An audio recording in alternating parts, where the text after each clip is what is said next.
Si l'histoire macabre d'Éric XIV de Suède nous enseigne quelque chose, c'est qu'être roi au XVIe siècle était une tâche ardue. Cela dit, Éric était déséquilibré, immoral, et l'auteur d'un des actes les plus infâmes jamais commis dans l'histoire royale. En effet, son règne incroyablement sanglant fut presque suffisant pour justifier sa fin tristement célèbre. La règle brutale d'Éric XIV s'acheva par un coup d'État, et le roi fou marcha joyeusement vers une cellule, ignorant le sort glaçant qui l'attendait. Bien qu'Éric XIV ait rapidement acquis la réputation d'être l'un des hommes les plus fous de Suède, ses débuts furent tragiques d'une toute autre manière.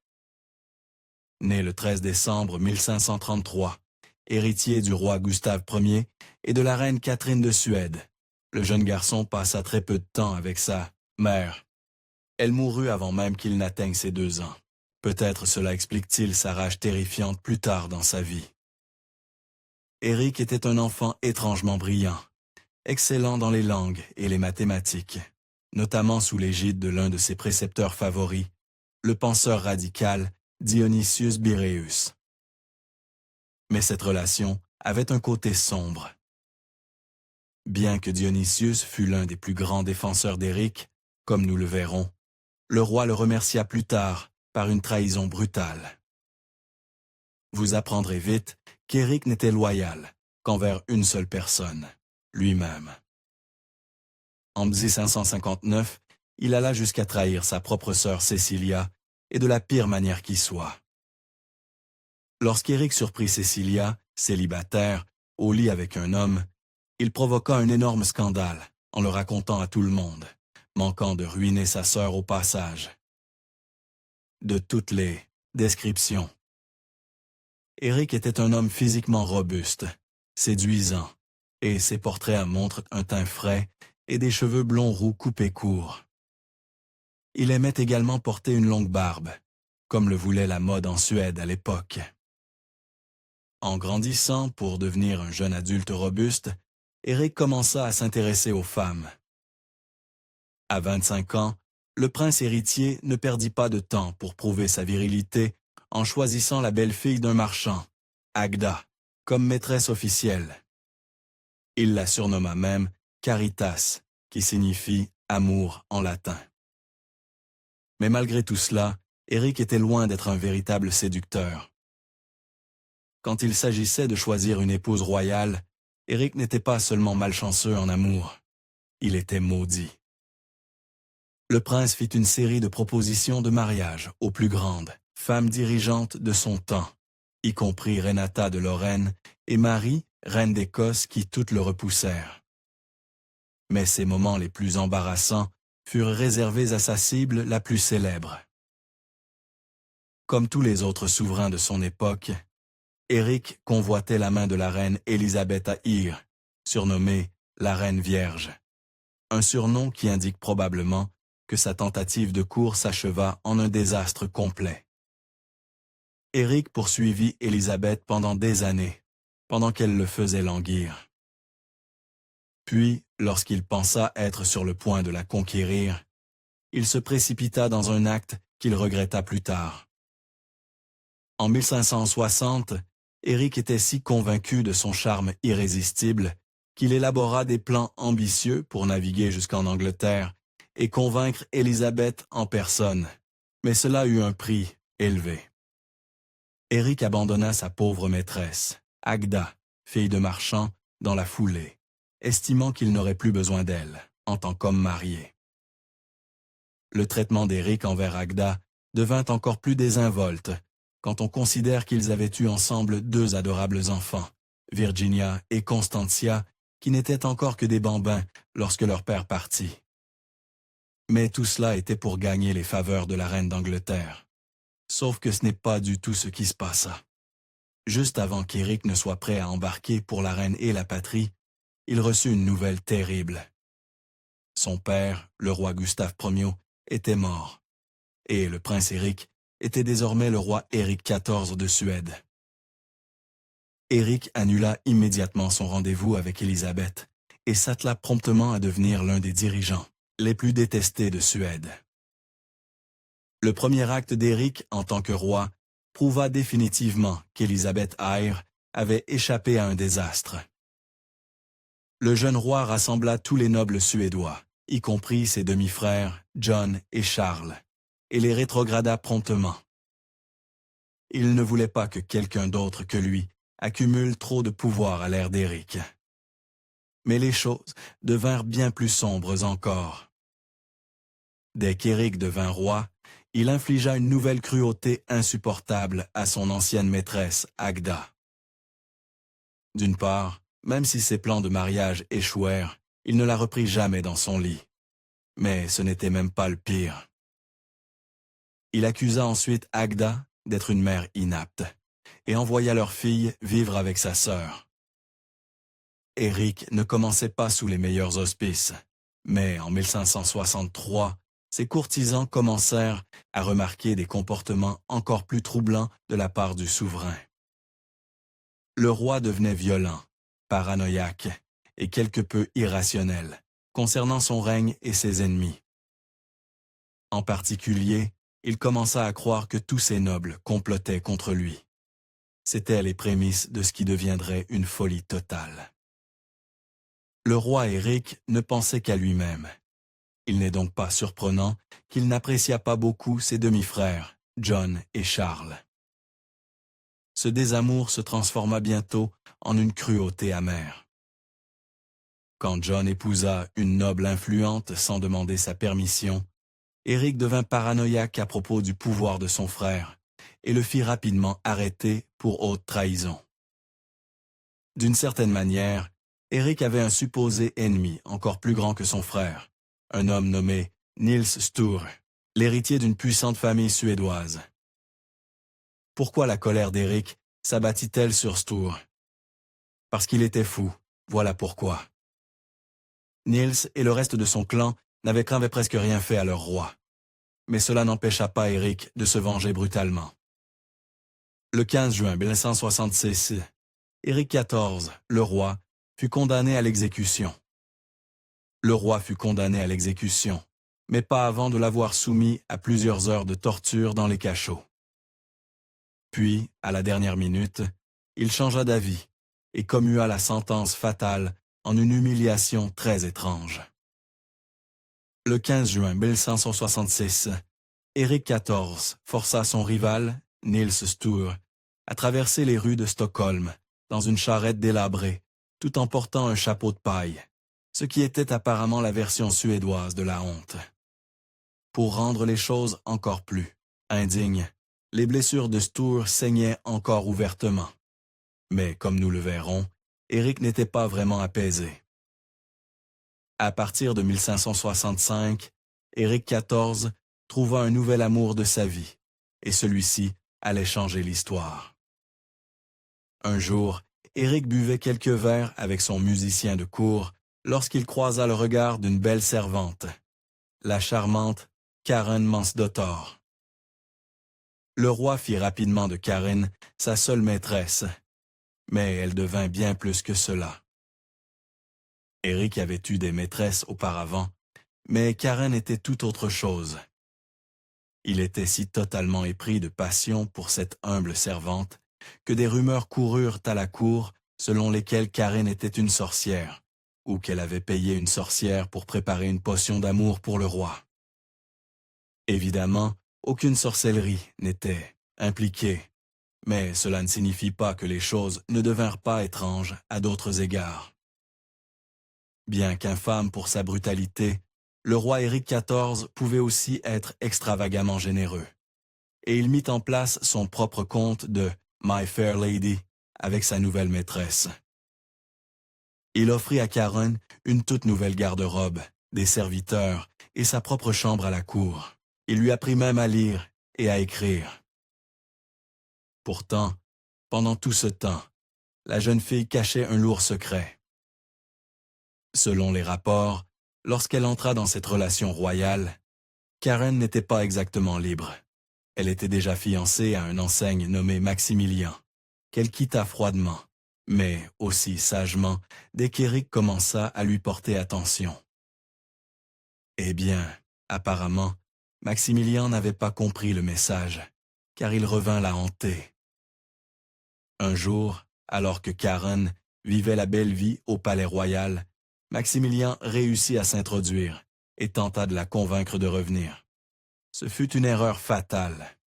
Selon une version de l'histoire, le roi Éric le découvrit et fit exécuter le pauvre Maximilien sans une seconde d'hésitation.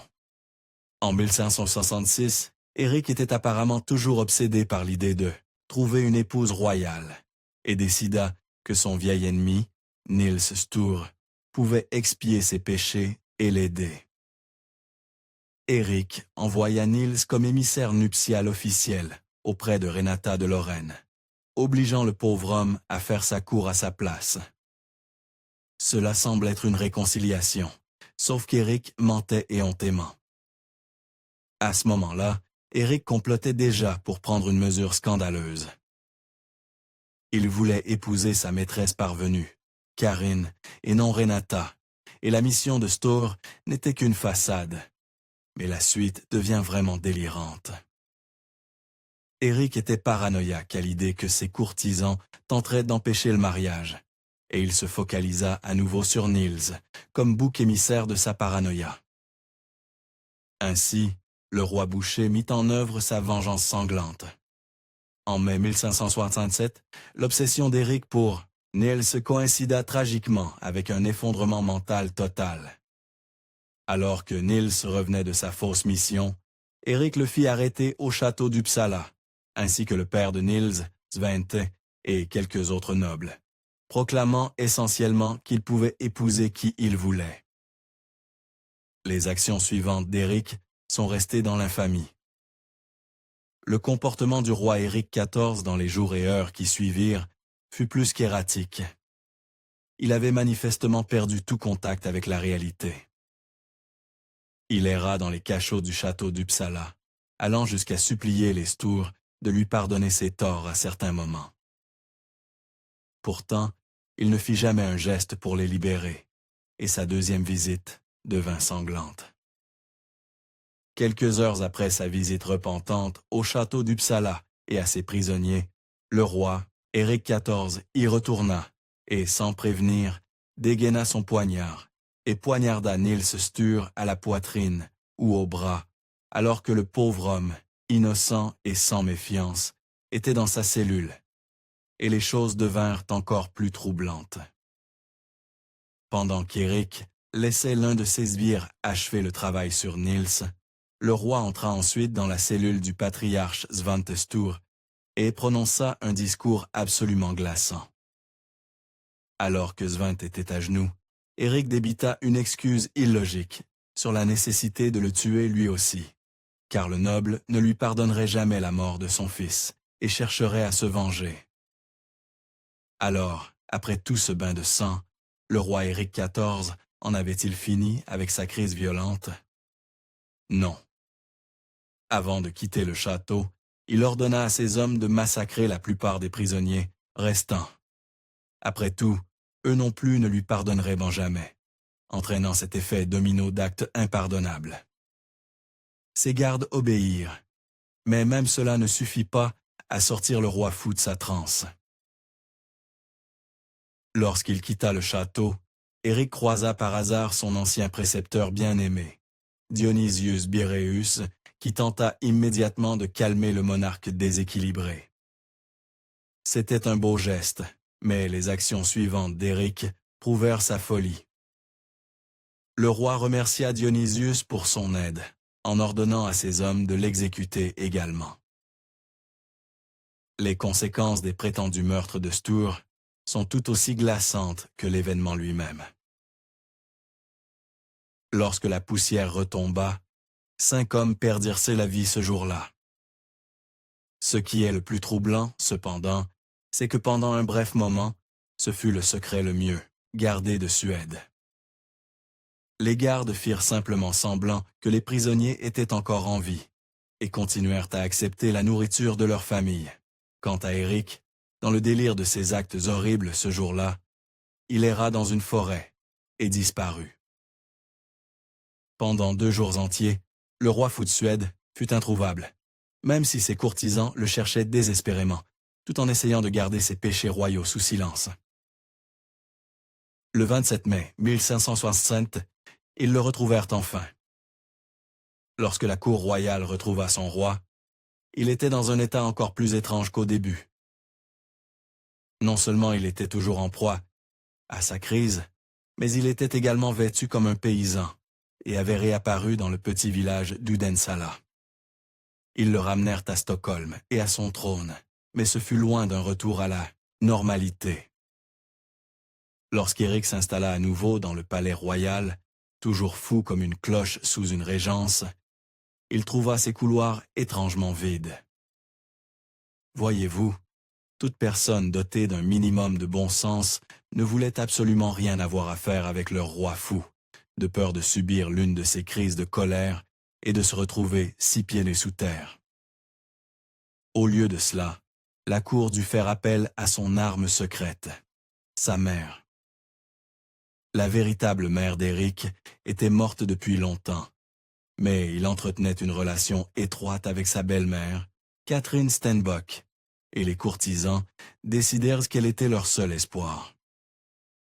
Ils l'envoyèrent chercher depuis sa maison jusqu'à Stockholm, et Catherine devint la première personne à voir Éric depuis son massacre. Sa réaction fut déchirante. Selon les rapports, au moment où Éric posa les yeux sur sa belle-mère, il tomba à genoux et commença à implorer sa clémence pour ses nombreux péchés. Catherine dut l'écouter, car elle lui imposa une repentance sous forme de réparation. Le roi dut payer les familles des nobles assassinés et promit de ne plus jamais s'approcher d'eux. Mais Éric n'en avait pas fini avec les décisions insensées. Le roi était peut-être complètement fou à ce moment-là, mais cela ne signifiait pas qu'il avait oublié sa bien-aimée, Karin Mansdottir. En fait, son obsession pour Karin semblait croître dans sa folie. Et maintenant que tous les prétendus opposants étaient commodément hors du chemin, il l'épousa lors d'une cérémonie secrète le 29 décembre 1567, puis lors d'une cérémonie officielle en 1568. Mais cela aussi faillit devenir un bain de sang, lunatique, erratique ou non. Éric avait une constante dans son comportement, et dans la préparation de ses noces avec Karin, le roi recommença à penser que tout le monde était un conspirateur. Il planifia d'éliminer ses demi-frères détestés, de peur qu'eux aussi ne tentent d'empêcher le mariage, et il ne les épargna que par un miraculeux coup du sort. Sa pauvre future épouse, Karen, dut arrêter le fratricide d'Éric en avertissant sa belle-mère des plans de son fiancé déséquilibré. Très sagement, les frères du roi ne se présentèrent pas à la cérémonie de mariage, sauvant ainsi leur tête. Mais ce fut l'erreur fatale d'Éric. Selon les archives de la cour, le roi Éric connut une brève période de rétablissement en 1568 et recommença à assumer les affaires royales officielles. Mais ses actions ne semblaient toujours pas saines. Un jour, son secrétaire personnel dit quelque chose de désobligeant à propos d'un de ses amis. Alors Éric le transperça avec un tisonnier et l'envoya au tombeau. Éric se souciait vraiment de Karin et dépensa des montagnes d'argent pour tenter de la légitimer comme sa véritable reine, même si elle était paysanne. Cela ne se contenta pas d'échouer. Cela explosa à son visage. La cour la méprisa de tout cœur, et le ressentiment grandit. En fin de compte, la paranoïa d'Éric se réalisa. Son mariage fut la goutte d'eau qui fit déborder le vase de sa ruine. Dans une étrange tournure du destin, l'ancienne maîtresse d'Éric, Agda Pyrstötter, se retrouva d'une manière ou d'une autre, de nouveau dans son lit, des années après qu'il l'eut abandonnée. Le couple eut un autre enfant illégitime en 1564.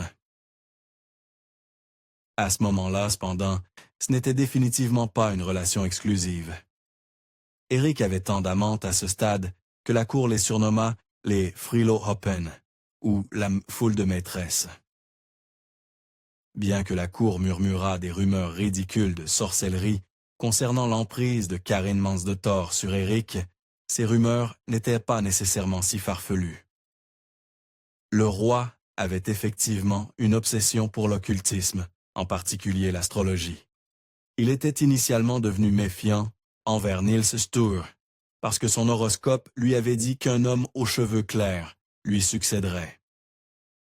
L'un des portraits les plus célèbres d'Éric XIV a une histoire de fond assez embarrassante. L'une des seules représentations en pied que nous ayons de lui est un portrait qu'Éric envoya à la reine Élisabeth I lorsqu'il tentait de la séduire, le présentant comme un célibataire incroyable digne de sa main. Pendant tout ce temps, Éric sombrait lentement. Ses frères, John et Charles, observaient depuis les coulisses et attendirent leur moment pour frapper. Eh bien, en 1568, quelques mois seulement après le mariage royal, ils passèrent enfin à l'action. Les nobles se rebellèrent et mirent John au pouvoir. Pendant ce temps, ils jetèrent Éric dans un cachot. Le roi Éric et sa pauvre reine Karen furent détenus ensemble, alors qu'ils passaient des années en captivité pendant que le gouvernement dénonçait le roi comme fou. Leur traitement fut horrible. Éric et Karen eurent deux enfants en captivité ensemble, mais les parents affolés durent regarder impuissants leur bébé périr dans des conditions misérables, et plus de chagrin était à venir. En tant que prisonnier, le roi Éric XIV était à la fois trop intelligent et trop déséquilibré pour son propre bien.